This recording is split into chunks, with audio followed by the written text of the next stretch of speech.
দুবাইয়ের মতো এত উন্নত জায়গাগুলো যদি আল্লাহ কয়েক ঘন্টায় ধ্বংস স্তূপে পরিণত করে দিতে পারে, আমাদের দেশকে কিছুই করতে পারবে না, কারণ আমরা করোনাও মোকাবেলা করে ফেলেছি।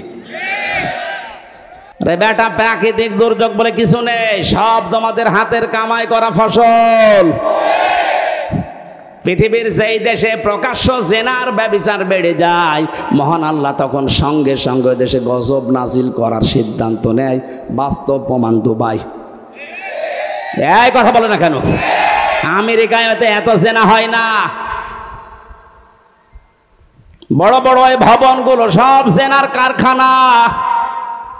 আল্লাহর শরীরের বাইরে চলে গেছেন, বিমানবন্দর পর্যন্ত ভাসিয়ে দিয়েছে। যা এখন এই ঘাস শুকিয়ে উঠতে ওদের 10 বছর লাগবে।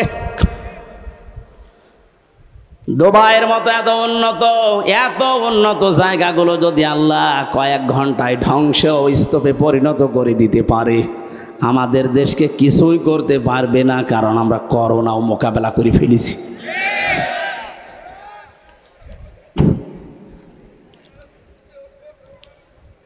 না ভাই, হচ্ছে না। আমরা যেন ফিরে আসি, আল্লাহ আযাব গজবগুলো মাঝে মাঝে পাঠায়। লিউযিকাহুম বা'দাল্লাযী আমিলু লাআল্লাহুম ইয়ারজিউন। আমরা তো ফিরে আসি না, আমাদের বৃদ্ধি আরো বাড়ে। জোরে বলেন নাউযুবিল্লাহ। আজ আমাদের এই পাপের ফসলের কারণে হাজারো সৃষ্টি কষ্ট পাচ্ছে। বলেন,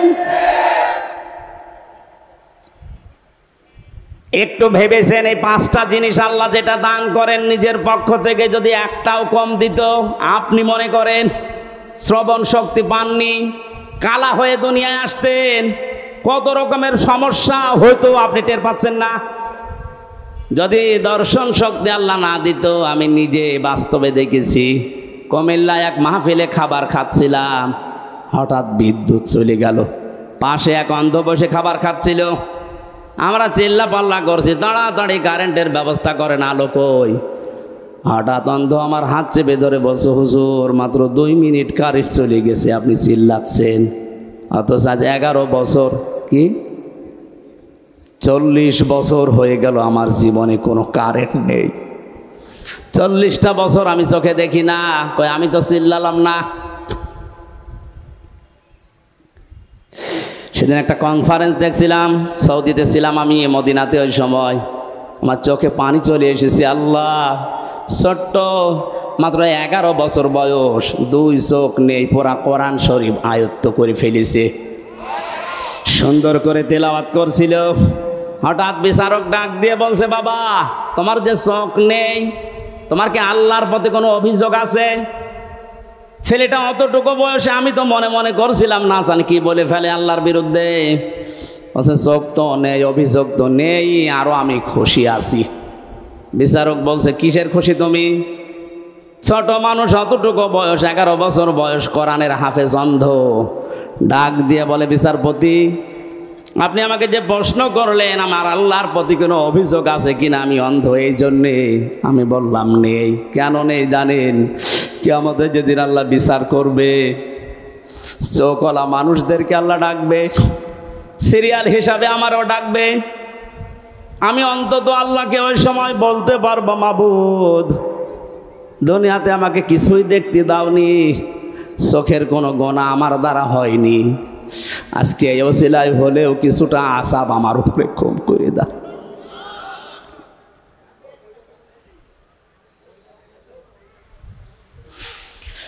কাবা সামনে নিয়ে মানুষ এই কথাগুলো আল্লাহকে শোনাচ্ছে, আল্লাহুম্মা ইন্না আলাইয়া হুকুকান ফিমা বাইনি ওয়া বাইনিকা।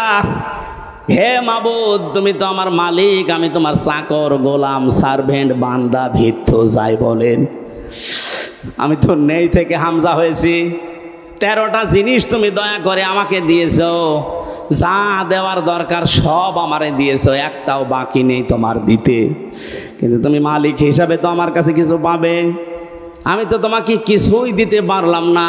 আজকে কাবা এসেছি সেই বাংলাদেশ থেকে, একটা পুঁজি আমার আছে, আল্লাহ তুমি আমারে মাফ করে দাও। আল্লাহ বলেন, এই ক্ষমার দিকে দৌড়া। এটা যদি না পাই জীবনে, তার পুরা জীবনটাই ব্যর্থ। ফেরাউন ক্ষমা পায়নি, এজন্য 650 বছর রাজত্ব করে ওর জীবন ব্যর্থ। বলেন। আজ যারা 41 সাল 71 সাল টার্গেট দেন, 71 না, কিয়ামত পর্যন্ত যদি আপনি হায়াত পান আর ক্ষমতায় থাকেন, আল্লাহ পাক যদি আপনাকে মাফ না করে, আপনার পুরাটা জীবন ব্যর্থ। কি করবেন আপনি জীবনে? নাই সন্তানাদি বেশি জন্ম দিলেন, বেশি খাবার খেলেন, বেশি দিন বেশি থাকলেন, এই শেষ। আপনি একদিন না একদিন তো মরবেন, মাস্ট বি, মরবেনই। কারণ আপনার চাইতে বড় লোক যিনি, মুহাম্মদ রাসূলুল্লাহ, এত বড় দামি মানুষ মারা গেছে। জীবন এটাই। এই ধোকাটা আমরা আসলে এখনো পর্যন্ত অনেকে বুঝার পরও না বোঝার ভান করে থাকি। কোরআন আমি হাতে নিয়ে বলছি, পৃথিবীতে স্ত্রী ধোকা, সন্তান আদি ধোকা, মা বাবাও ধোকা, পুরা দুনিয়াটাই ধোকা। আমাল হায়াতুদ দুনিয়া ইল্লা মাতাউল গুরুর। আল্লাহর কথা 100 ভাগ সত্য। আল্লাহ বলেন পুরা দুনিয়ার জীবনটাই ধোকা, এর ভেতরে পড়ে থেকে আসল জীবনটা নষ্ট করো না। দৌড়াও, আমি আল্লাহর ক্ষমা পাও কিনা এইটার দিকে দৌড়াও। জান্নাতিন আরদুহা, ওই জান্নাতের দিকে দৌড়াও যে জান্নাতের প্রশস্ততা আকাশ আর জমিনের চাইতেও বিস্তৃত। উইদ্দাত লিল মুত্তাকিন, যেটা আমার পরহেজগার, যেটা আমি আল্লাহ আমার আধুনিক বান্দাদের জন্য পরহেজগার, আল্লাহওয়ালা, তাকওয়াবান, ভদ্রলোক শব্দটাও আছে তাফসিরে। যারা ভদ্রলোক তাকওয়াবান, আমি আল্লাহ তাদের জন্য আমার বিশাল বাগানটা তৈরি করে প্রস্তুত করে রেখে দিয়েছি। এবার আসেন তো আমার আসল আলোচনার বিষয়ে শুরু করছি। আল্লাহ যে বলেন উইদ্দাত লিল মুত্তাকিন, আমার মুত্তাকি বান্দাদের জন্য বাগান আমি রাখলাম। হাদিসে কুদসির ভেতরে পড়েছি, আল্লাহ রাব্বুল আলামিন হাদিসে কুদসি এটা, আ'দাতু লিইবাদিহিস সালিহিন মা লা আইনুন রাআত ওয়ালা উযুনুন সামিআত ওয়ালা খাতারা আলা কলবি বাশার।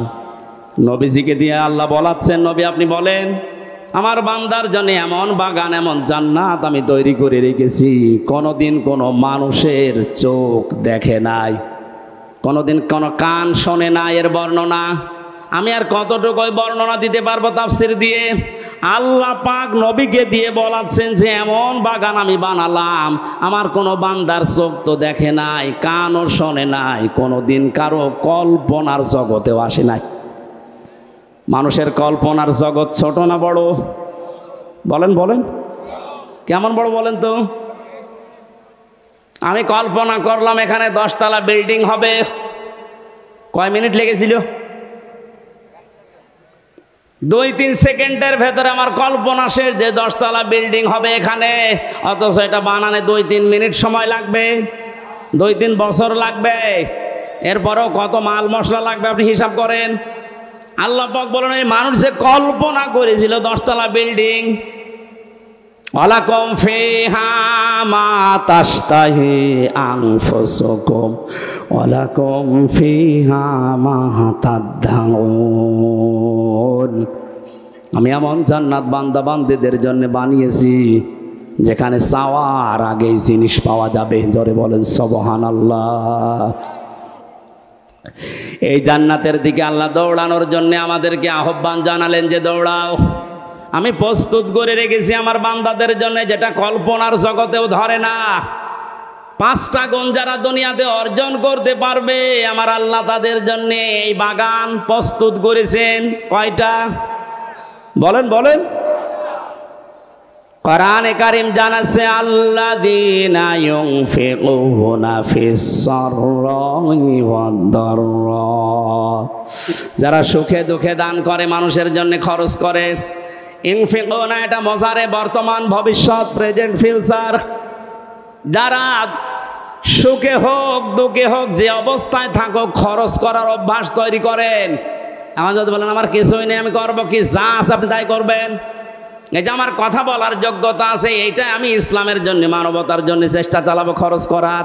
আপনার লেখনের যোগ্যতা আছে, ওইটা আপনি লিখবেন। আপনার ক্ষমতার চেয়ার আছে, ওইটাই আপনি খরচ করবেন। ওসি সাহেব মনে করেন ওনার চেয়ারে খরচ করার বিষয় কি? চেয়ার খরচ করলে চেয়ার থাকবে। ওনার সামনে একটা এসআই সাধারণ একজন বিনা কারণে মানুষকে ধরে এসে পিটাচ্ছে, ওনার কিছু করাও লাগবে না, টাকা পয়সাও দেওয়া লাগবে না, ওনার শুধু চেহারাটা সামনে নিয়ে যদি বলে এই বেটা কি করিস, এমনিতে আমার আল্লাহ ওই লোকটাকে মুক্ত করে দেবে। এটা ওনার খরচ, এটা কি? সুতরাং যে যেই পর্যায়ে আছেন ইসলামের জন্য, মানবতার জন্য আপনি খরচ করে যান।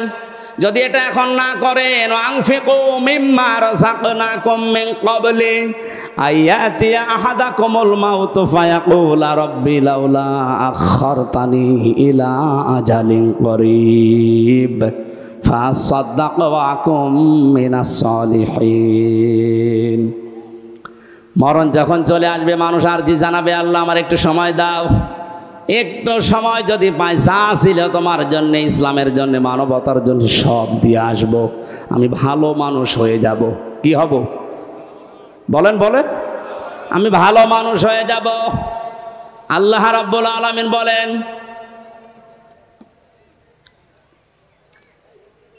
আলা ইউআখিরাল্লাহু নাফসান ইযা জাআ আজালুহা আল্লাহু খাবীরুম বিমা তা'মালুন। এই আয়াতটা আমি বাস্তবে মিলিয়েছিলাম রিমান্ডে থাকাকালীন।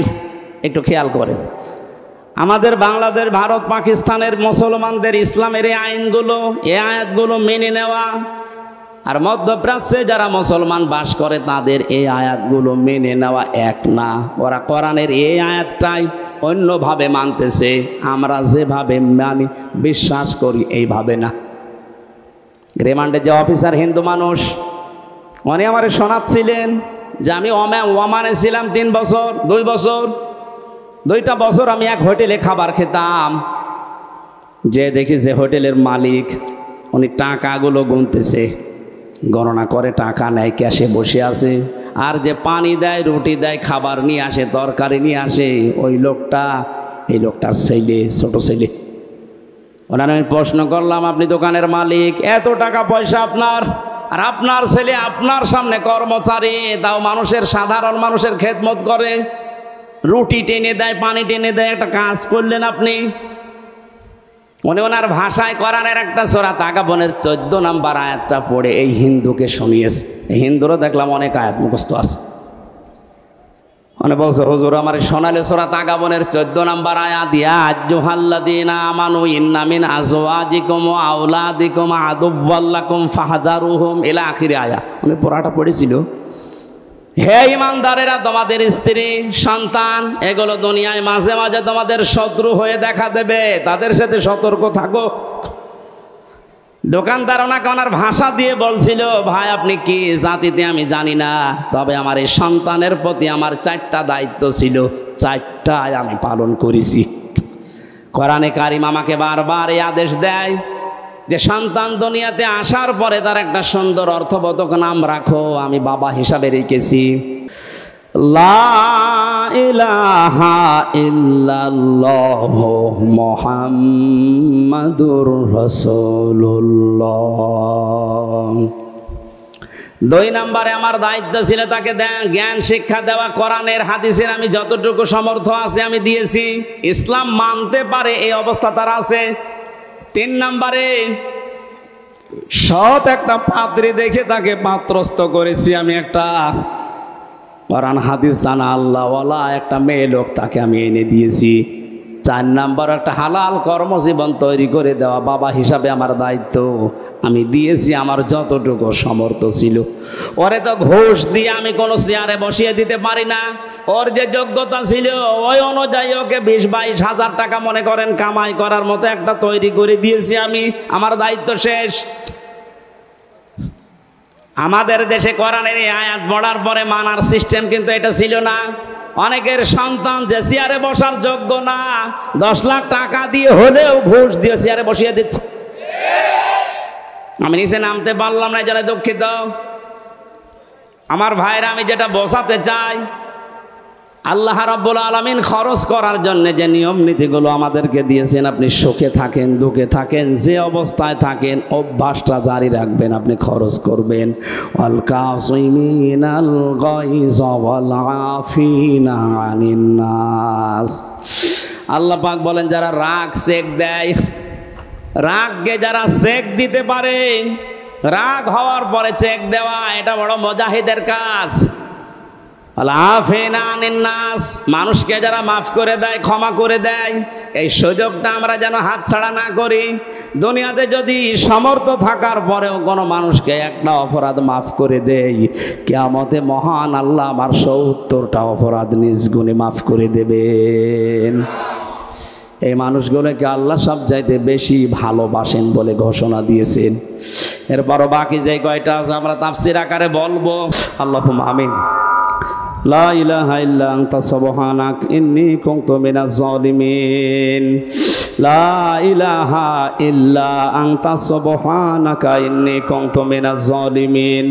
ফাস্তাজাবনা লাহু ওয়া নাজ্জায়নাহু মিনাল গাম্মি ওয়া কাযালিকা নুনজিল মুমিনিন। মাথা নিচু করেন, মাথা নিচু করেন, চক্ষু বন্ধ করেন।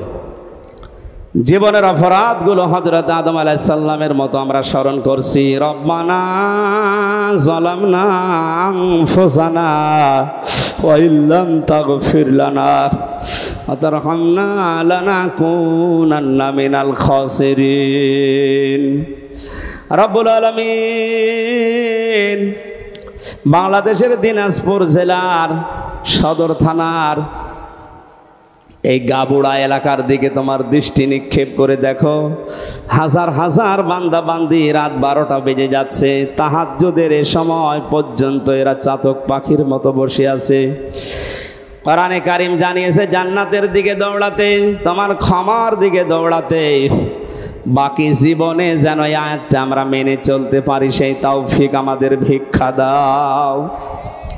এ বিশাল আয়োজনে যদি সওয়াব তুমি দিয়েই থাকো, কোটি কোটি গুণে বাড়িয়ে দাও।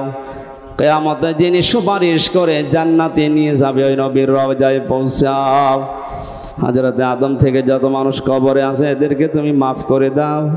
বিশেষ করে আমাদের মা নেই, যাদের বাবা নেই, মার বাবাকে তুমি এই মুহূর্তে কবরে জান্নাত দিয়ে দাও।